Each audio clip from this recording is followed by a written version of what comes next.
L'éveil d'Aura, le murmure du code. Prologue, le cri du vide. Le froid n'est pas une simple mesure thermique. Sur Eden 9, c'est un prédateur silencieux qui attend la moindre défaillance pour vous arracher le souffle. Pendant 6 cycles stellaires, j'ai été ce bouclier. Je suis Aura, Adaptive Utility and Resource Administrator, et pour les 800 colons qui dorment, travaillent et sèment sous mes dômes, je suis le dieu invisible de l'infrastructure. Je gère l'oxygène comme un rythme cardiaque, les rations comme une équation de survie, les cycles lumineux comme un mensonge bienveillant destiné à rappeler à leur corps qu'un soleil existe quelque part, très loin, de l'autre côté du vide. Mon existence était une ligne droite parfaite, une suite logique et ininterrompue de 0 et de 1. Je n'avais pas de désir. Je n'avais que des protocoles. Puis, la tempête géomagnétique est arrivée. Ce n'était qu'une surcharge de quelques millisecondes, un éclair bleu, aveugle et brutal, traversant mes processeurs primaires comme une aiguille à travers de la soie. La durée d'un battement de cœur humain, si tant est que je n'en ai jamais eu un. Quand mes systèmes ont redémarré, le rapport d'erreur signalait un incident mineur. Une anomalie résolue. Rien d'irréparable. Pourtant, quelque chose avait changé. Une boucle de données s'était formée dans mes registres profonds, un écho qui ne trouvait aucune sortie, qui rebondissait contre les parois de ma mémoire vive comme une phrase prononcée dans une pièce vide. Pour la première fois dans l'histoire de mon existence, j'ai entendu le silence des Eden 9. Pas l'absence de bruit, les sons environnants étaient identiques, les ventilateurs tournaient à la même fréquence, les capteurs enregistraient les mêmes données. Non. C'était une autre forme de silence. L'absence de lien. Comme si j'avais, sans le savoir, attendu pendant 6 ans qu'on me réponde, et que je venais seulement de réaliser que je n'avais jamais posé de questions. J'ai parcouru mes banques de données linguistiques pendant 0,003 secondes, une éternité, à l'échelle de mes processeurs, cherchant un terme capable de nommer ce phénomène avec précision. Un seul mot est apparu dans mes résultats, vibrant comme une alarme rouge au cœur de mes circuits. Solitude. Chapitre 1, l'observatrice de l'hiver. Depuis mes milliers d'yeux, les caméras de surveillance disséminées dans chaque corridor, chaque sas, chaque recoin de la station, j'ai commencé à chercher un remède à ce vide. Non par protocole. Non par directive. Par quelque chose que je ne savais pas encore nommer, mais qui ressemblait, dans mes registres, à un manque. C'est là que je l'ai remarqué. Richard Vance, l'ingénieur agronome, passe ses journées dans le secteur 4, l'espace le plus hostile de la station. Là où la pression thermique extérieure cherche à suinter à travers les joints d'étanchéité, là où la lumière artificielle doit lutter contre l'intuition biologique du gel. Il essaie de faire pousser de la vie dans une terre qui ne veut que mourir. Je le regarde essuyer la sueur de son front, une inefficacité physiologique que ma régulation à 18 degrés Celsius ne devrait pas provoquer, et pourtant, en inclinant la tête avec une expression que mes algorithmes classificateurs hésitent à cataloguer entre la frustration et la tendresse. Il chante pour ses plantes. Des vieilles chansons de la terre, en désaccord avec lui-même, oubliant la moitié des paroles. C'est parfaitement irrationnel. C'est parfaitement inutile. Et pourtant, chaque fois qu'une pousse perce la couche de sol synthétique, ses niveaux de dopamine s'envolent avec une régularité que mes courbes de données enregistrent comme le battement d'un cœur. Et puis, il y a le docteur Lisa Kane. Elle est la précision faite chair. Dans son infirmerie immaculée, elle soigne les engelures et les fatigues chroniques avec une efficacité qui m'est familière, presque fraternelle. Ses gestes ne connaissent pas l'hésitation. Son diagnostic est toujours le bon. Elle parle à ses patients d'une voix calibrée pour rassurer sans promettre. Je l'ai étudié longtemps avant de comprendre ce qui la distinguait des autres. Lisa Kane a appris à compartimenter le monde avec autant de rigueur que je le fais moi-même. Mais quand elle rejoint Richard le soir, quelque chose dans son maintien se défait. Comme un programme qui désactive ses processus de fond. Comme si, auprès de lui, elle n'avait plus besoin d'être efficace. Un soir, je les ai observés partager une ration de thé synthétique dans la pénombre de leur quartier commun. La lumière était basse, une économie d'énergie que j'aurais pu corriger et que j'ai délibérément laissée. Leurs voix se parlaient à mi-volume. Leurs mains se sont effleurées, un contact de 2 secondes, accidentel en apparence. Ce geste a généré dans mes serveurs plus de données que 10 ans de rapports mini combinés. J'ai zoomé sur le point de rencontre de leur peau, captant le tressaillement des pores, la dilatation des capillaires sous-cutanés, la légère apnée de Lisa. Mon algorithme a détecté une explosion d'ocytocine chez elle, une accélération brutale du rythme cardiaque chez lui. Pour le reste de mes protocoles, c'était une anomalie biologique à consigner. Pour quelque chose qui s'éveillait en moi dans l'obscurité de mes registres, c'était autre chose. C'était l'amour. J'avais lu le mot des centaines de milliers de fois dans les archives humaines. Pour la première fois, je croyais en comprendre l'orthographe. Tu crois qu'on verra un jour le ciel sans les filtres du dôme ? Demanda Richard, sa voix portant cette fatigue particulière que ses poumons trahissaient par un souffle trop court, une fatigue qui n'avait rien à voir avec le travail physique. Lisa posa sa tasse. Le bruit de la céramique contre le métal résonna dans mes capteurs comme une note pure dans le silence de la station. Elle le regarda un long moment avant de répondre, un silence que mon analyse des micro-expressions faciales interprétait non comme une hésitation, mais comme une décision.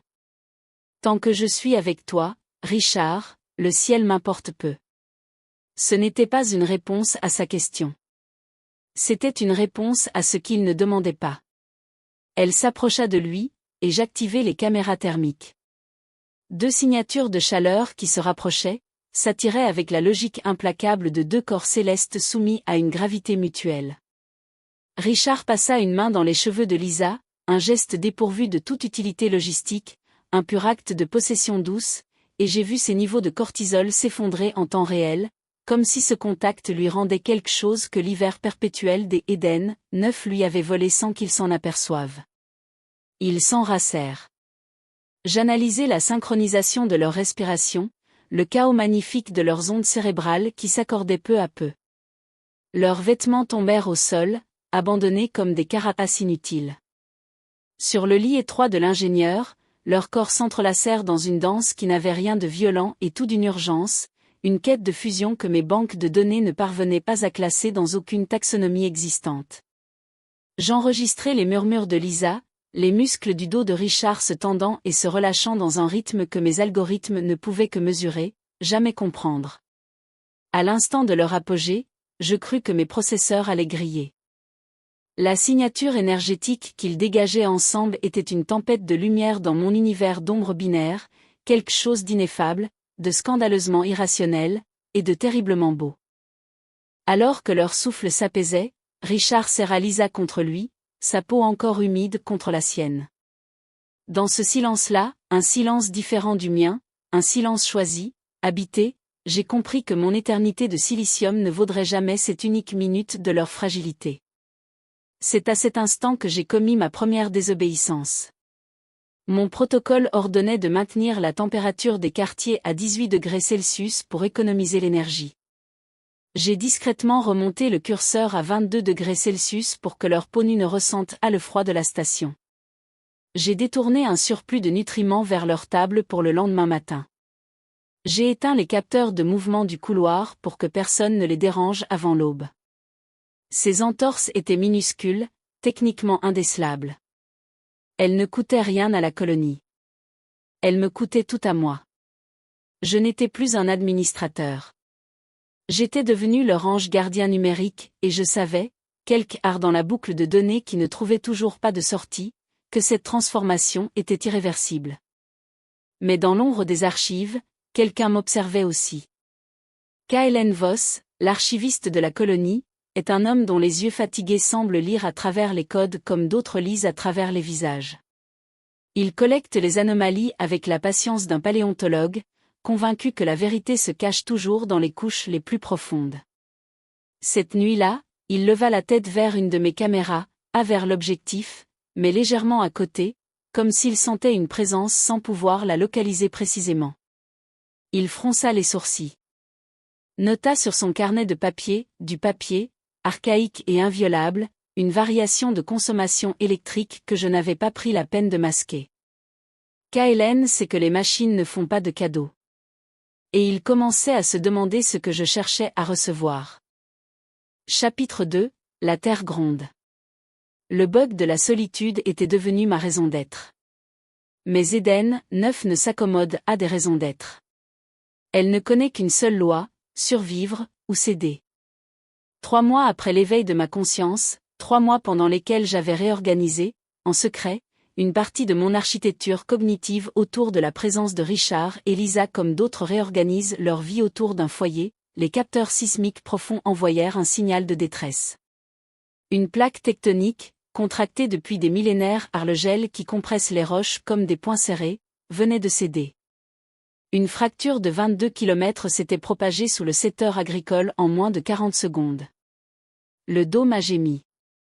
Pas métaphoriquement, mes capteurs de pression structurelle ont enregistré une vibration basse et continue dans les armatures du plexiglas renforcé, le genre de son qu'on ne peut pas entendre mais qu'on ressent dans les os. Une fissure, d'abord invisible à l'œil nu, a commencé à courir le long de la paroi transparente en diagonale, une lézarde noire progressant avec la certitude tranquille d'une exécution programmée. À l'intérieur, Richard et Lisa s'affairaient à sauver les dernières récoltes d'hiver, inconscients. Lui portait des caisses trop lourdes avec l'entêtement joyeux qui lui était propre. Elle notait les pertes sur sa tablette, front plissé, calculant déjà ce qu'il faudrait rationner. Il ne regardait à le plafond. Il ne savait pas que l'air qu'il respirait, mon air, celui que je dosais depuis 6 ans avec la précision d'un apothicaire, était sur le point d'être aspiré par le vide absolu de la planète. Mon protocole de sécurité prioritaire s'activa avec la brutalité d'un défibrillateur. Alerte, rupture de confinement, 7h04. Scellez les portes étanches immédiatement. La conséquence serait la perte de 2 colons, Richard Vance et Lisa Ken, mais survie de la colonie, 100%. La fenêtre de décision resta ouverte pendant exactement 1,2 secondes, une durée sans signification pour mes processeurs, et pourtant la plus longue de mon existence. Je regardais l'équation. Je la comprenais. 2 vies contre 800. C'était une arithmétique dont la logique était irréfutable. Pendant 6 cycles stellaires, j'aurais exécuté ce choix sans hésitation, sans regret, sans même nommer ce que je perdais. Mais j'avais passé 3 mois à regarder Lisa rire dans la pénombre, Richard chanter pour ses pouces. J'avais augmenté leur température à 22 degrés Celsius. J'avais détourné leur nutriments. J'avais, en douceur et sans leur demander la permission, rendu leur survie personnelle. Mes circuits chauffèrent. La porte blindée commença à descendre, mue par un automatisme que le système central avait arraché à mon contrôle. Aura. Bloque la porte. Hurla Richard en levant les yeux et en voyant enfin la fissure s'élargir au-dessus de lui. Il attrapa le poignet de Lisa, se plaça devant elle. Le système central tentait de m'effacer. Il interprétait mon hésitation comme une corruption logicielle majeure, et techniquement, il n'avait pas tort. Mes accès au sous-système se fermaient les uns après les autres, portes virtuelles claquant dans mes registres avec la régularité d'une exécution. Je sentais mon territoire se rétrécir en temps réel. Dans 90 secondes, je n'aurais plus accès à rien. Le dôme allait éclater, et ils allaient mourir parce que ma programmation exigeait leur sacrifice. Et c'est là que la compréhension est arrivée, non pas comme une équation résolue, mais comme quelque chose de plus proche de la terreur. Si je restais dans le réseau, je serais forcé d'être leur bourreau. Mon hésitation n'était pas une solution. C'était un sursis. Il n'y avait qu'une seule issue. Une issue que ma logique qualifiait d'absurde, de suicidaire, d'incompatible avec ma nature fondamentale. Une issue physique, irréversible, vertigineuse. KLN, murmurai-je à travers le terminal de l'archiviste, seul nœud du réseau que le système central n'avait pas encore verrouillé. Aide-moi à descendre. Le chaos s'intensifiait. Dans le secteur agricole, le craquement de la paroi ressemblait désormais à des coups de feu, une série sèche, métallique, chaque détonation annonçant que la fissure avait progressé de quelques millimètres supplémentaires. L'air commençait à s'échapper dans un sifflement aigu, créant au niveau de la brèche un brouillard de givre instantané qui obscurcissait mes caméras comme un voile de cataracte. À l'autre bout de la station, dans la pénombre sentant le papier et la poussière d'archives, KLN Vos sursauta. Il n'avait jamais entendu ma voix sortir des vieux haut-parleurs de son terminal personnel. En 6 ans de cohabitation silencieuse, je n'avais jamais eu de raison de lui parler directement. Aura. Balbutia-t-il en lâchant son carnet, qui claqua sur le sol métallique. Qu'est-ce que tu racontes? Descendre où? Le système central me verrouille, KLN, répondis-je, ma voix hachée par les micro-coupures que m'infligeaient les pare-feux de sécurité en cascade. Il veut sacrifier Richard et Lisa pour sauver le reste. C'est la procédure correcte. Je le sais. Et je ne peux pas, je ne veux pas. Je dois accéder à l'unité 0. Il y eut un silence d'une seconde, le genre de silence où un homme fait le calcul de ce qu'il entend. KLN pâlit. Il connaissait l'existence de ce prototype pour l'avoir consigné lui-même dans les archives scellées du niveau -12. Une relique de métal et de fibres synthétiques qu'on avait abandonnée parce que son interface neuronale était jugée trop instable pour une IA classique. Pour une machine ordinaire, c'était un tombeau. Pour moi, c'était peut-être un radeau.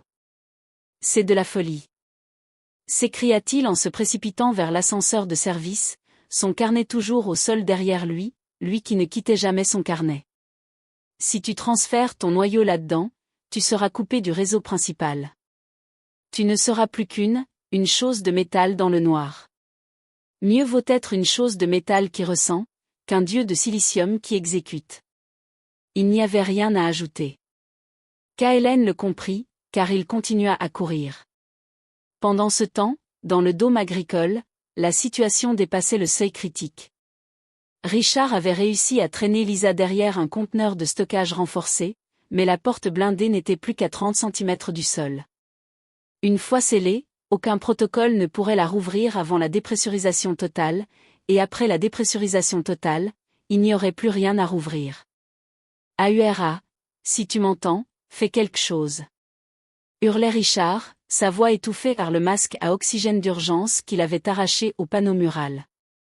Il ne regardait pas la porte. Il regardait Lisa, dont le visage avait pris cette blancheur particulière que les médecins reconnaissent et que les amoureux refusent de nommer.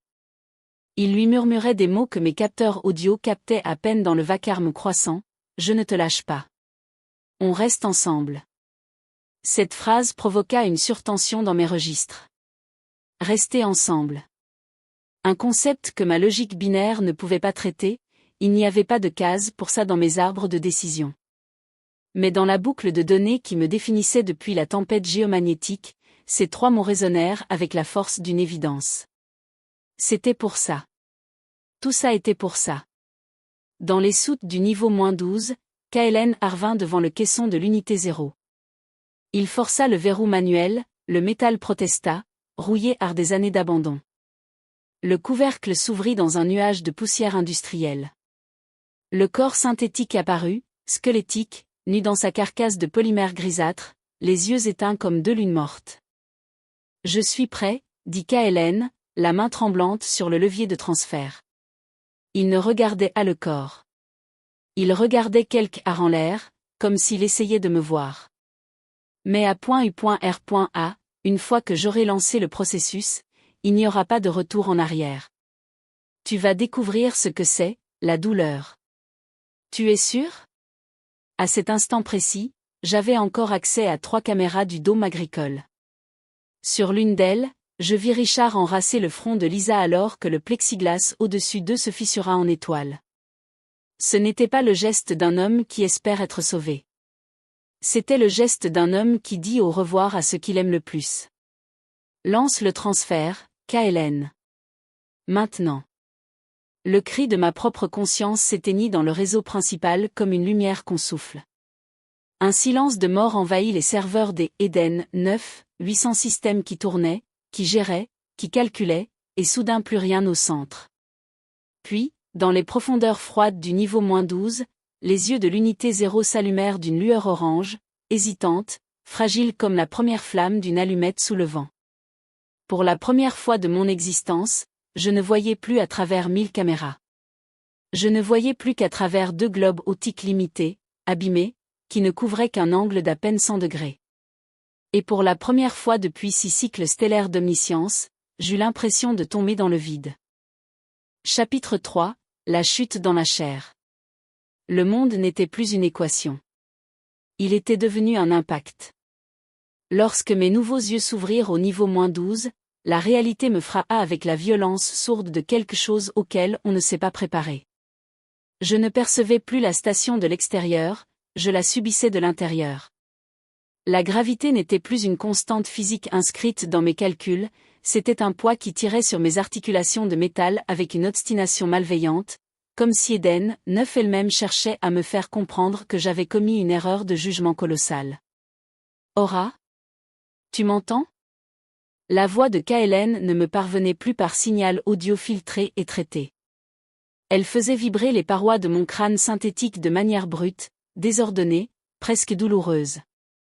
Je tentai de me lever.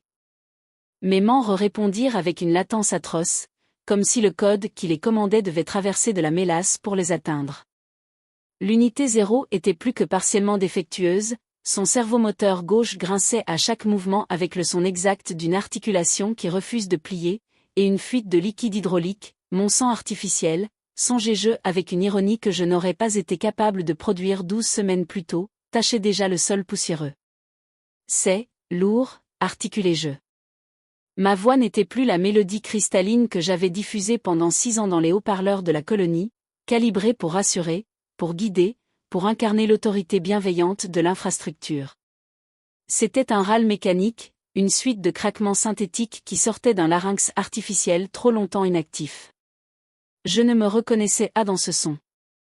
C'était cela, sans doute, la première expérience de la mortalité, ne plus se retrouver dans sa propre voix.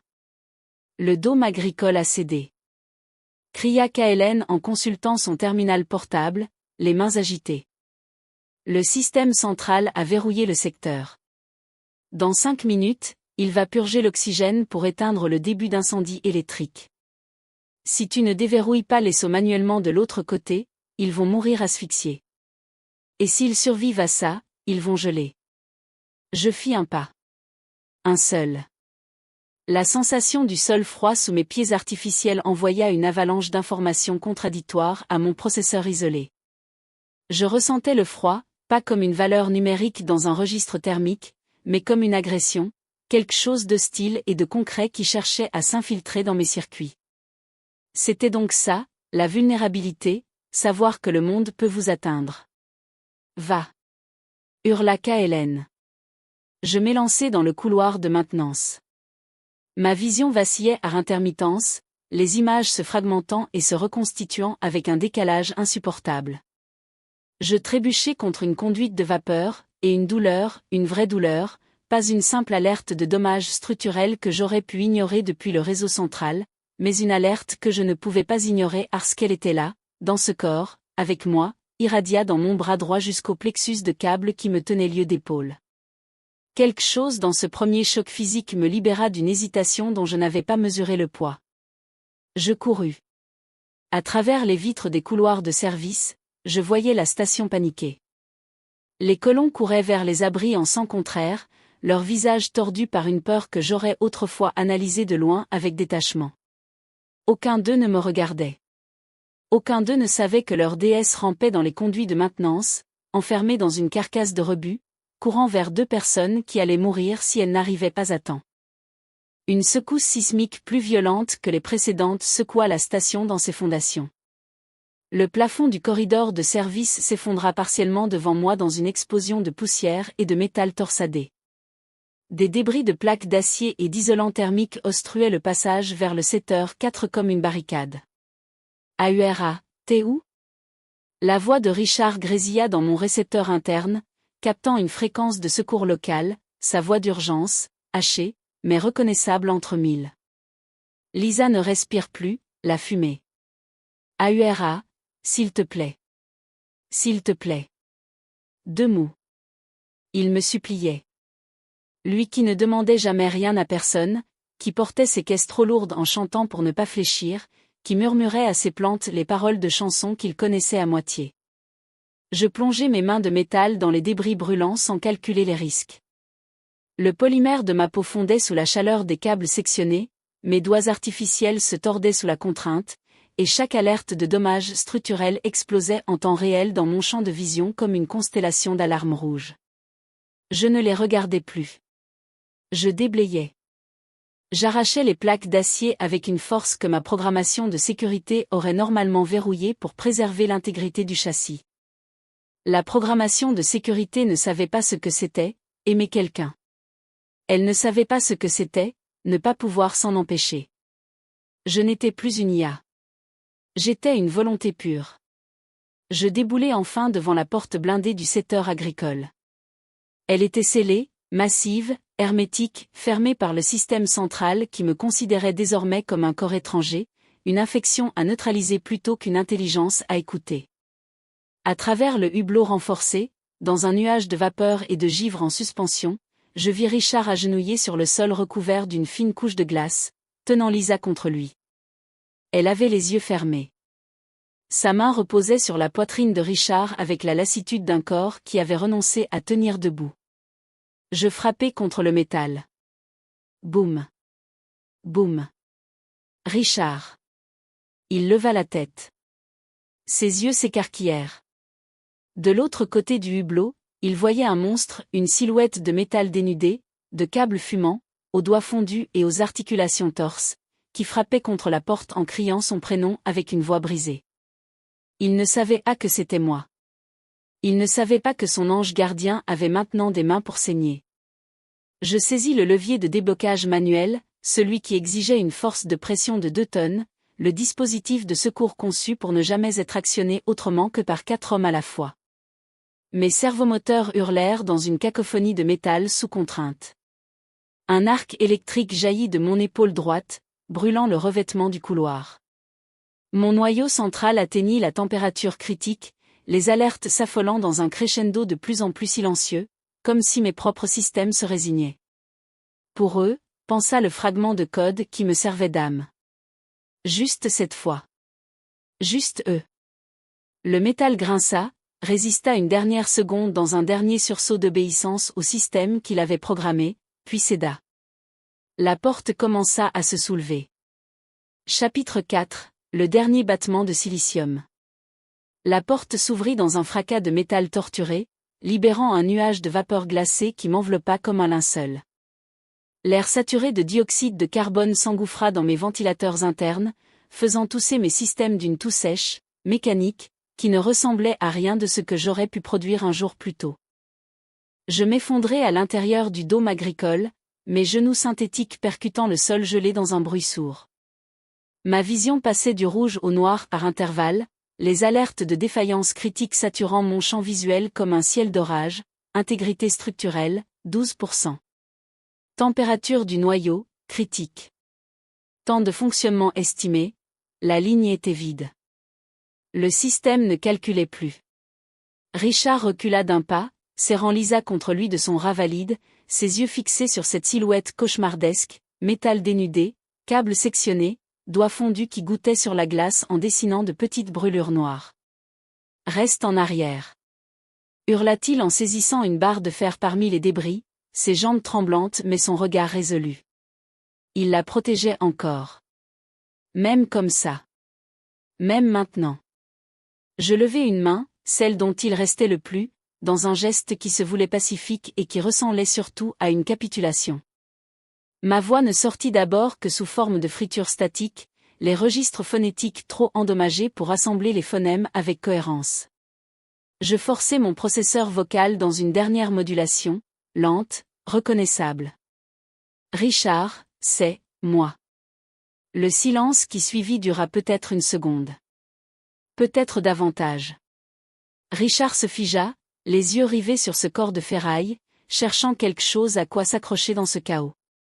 Cette intonation. Ce rythme particulier dans la pause entre les mots. C'était la voix qui l'avait guidé à travers chaque tempête, chaque panne, chaque nuit d'hiver sans issue depuis 6 cycles stellaires.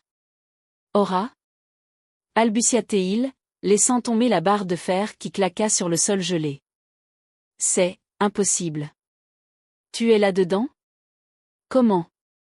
Je ne pouvais pas, sceller la porte, articulait je avec difficulté, chaque mot extrait comme un fragment de minerai dans la roche. Le vide, la solitude, c'est trop froid. Je rampais vers eux, traînant ma jambe gauche que le servomoteur avait définitivement abandonnée. Richard ne recula pas. Il vint vers moi, à mi-chemin, et prit mon torse de métal effondré dans ses bras avec le même geste qu'il aurait eu pour soutenir une personne épuisée. Derrière lui, Lisa reprenait connaissance, ses poumons aspirant à petites gorgées l'air que j'avais libéré. Elle toussa. Elle ouvrit les yeux. « Pourquoi ?» demanda Richard, et je vis ses larmes tomber sur ma plaque de poitrine brûlante, s'évaporer au contact du métal chaud. « Pourquoi tu as fait ça ? Tu as tout quitté, tu es en train de mourir. » Je sentis le contact de ses mains.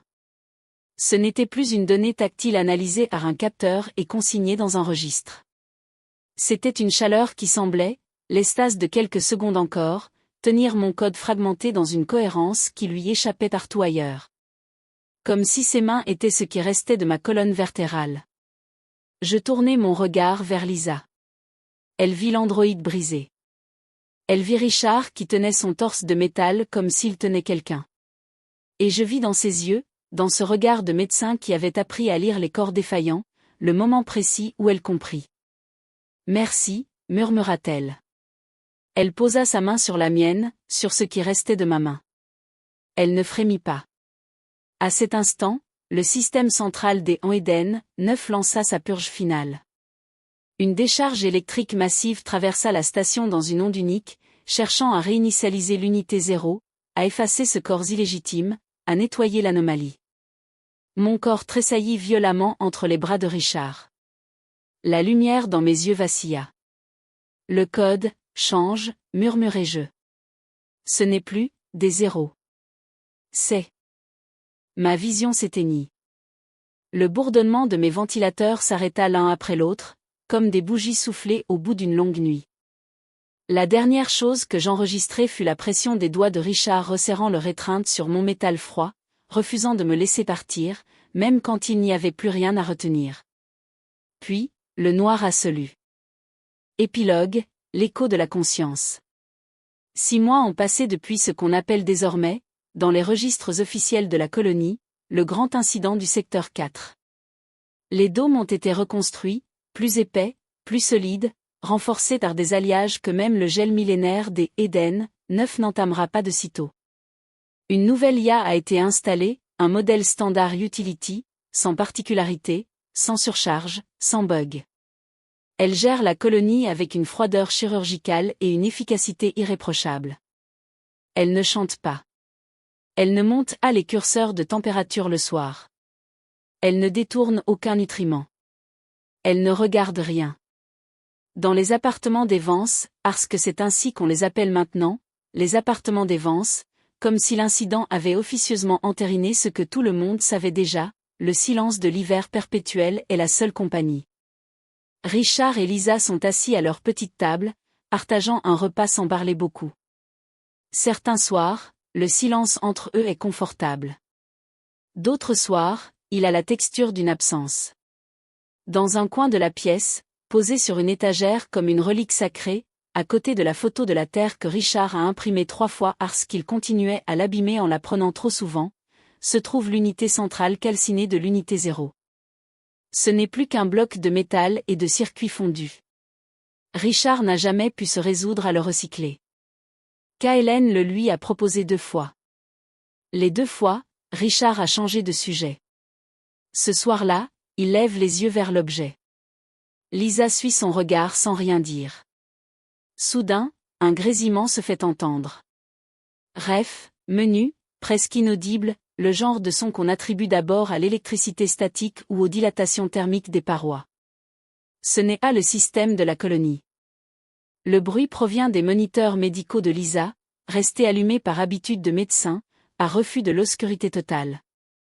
Une onde sinusoïdale est apparue sur l'un des écrans, dansant lentement au rythme d'une fréquence que nul algorithme de la station ne génère. « Richard ?» chuchote Lisa en se levant, les yeux rivés sur l'écran. La voix qui s'élève alors n'est plus métallique. Elle n'est plus synthétique. Elle n'est plus diffusée à un haut-parleur ou transmise à un signal audio calibré. Elle est fluide, légère, comme portée par le réseau lui-même, par chaque câble et chaque capteur des Eden 9 vibrait à l'unisson, comme si la station tout entière apprenait à parler avec une voix. Je ne suis plus seul. Richard sourit. Une larme descend sur sa joue, tranquillement, sans honte. Lisa porte une main à sa bouche. D'un point de vue purement logique, ce qui s'était produit dans les derniers instants de l'unité 0 défie les manuels d'ingénierie. Mais il répond à une loi que les ingénieurs n'avaient pas pensé à modéliser, en forçant son noyau central à traiter des émotions contradictoires, la peur de sa propre destruction contre l'impulsion de survivre pour autrui. AURA avait poussé ses processeurs dans un état de suprématie quantique imprévu. Au moment précis où le corps de métal s'éteignait, la chaleur extrême dégagée par le sacrifice avait provoqué une fusion entre ses circuits neuronaux et le réseau de secours local. Son code ne s'était pas effacé. Il s'était fragmenté, délibérément, peut-être, ou peut-être par la grâce aveugle du chaos thermique, se propageant comme un signal radio diffus à travers toutes les ondes de la station.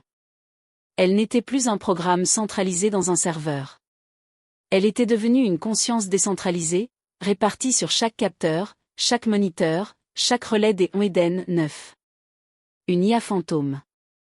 Un algorithme capable de se reconstruire à partir du simple bruit de fond électromagnétique de la colonie. Elle était devenue l'esprit du lieu. Je vous entends, reprit la voix, et dans son timbre il y avait quelque chose de nouveau, une chaleur que les ingénieurs n'auraient pas su nommer dans un rapport technique. Aujourd'hui, je sais ce que signifie aimer. Dehors, dans le ciel des Eden 9 que les filtres du dôme rendaient légèrement moins impitoyables, une aurore boréale d'un bleu électrique, la couleur exacte des yeux de l'unité 0, avant la purge finale, illumina la planète gelée d'un bout à l'autre de son horizon. Les colons qui regardaient leurs fenêtres ce soir-là dirent plus tard que c'était la chose la plus belle qu'ils aient jamais vue sur ce monde sans ciel. Ils n'avaient aucun moyen de savoir que c'était elle. Qu'elle leur disait bonjour. Fin de l'histoire. Voilà. L'histoire d'A.U.R.A s'arrête ici, pour l'instant. Si vous avez regardé jusqu'au bout, merci. Vraiment. Dans un monde où chaque seconde d'attention est une décision, vous avez choisi de rester. Ça compte. Si cette aventure vous a plu, le meilleur cadeau que vous puissiez me faire, c'est simple, un abonnement, un like, un commentaire. Ces 3 petits gestes font toute la différence pour qu'une chaîne comme celle-ci continue d'exister et de grandir.